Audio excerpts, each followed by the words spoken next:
Your car won't start?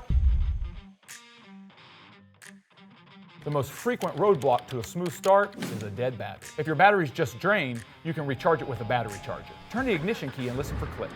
If you hear clicks but no engine cranking, you could have a starter problem. Use a multimeter to check the voltage for your starter. Relays and fuses can also be the culprits of a car that won't start. Use your manual to identify the fuses connected to your ignition. Inspect for any breaks in the metal wiring inside the plastic housing. A simpler problem is corroded battery terminals. Pop the hood and check for brown, blue, white, or green discharge. If you notice dim interior lights or a battery warning sign, this could indicate a failing alternator. Let your car run after a jump start. If it eventually dies, the alternator is probably the problem. If you've made it this far and it still won't start, head to interstatebatteries.com for the best in battery care and support.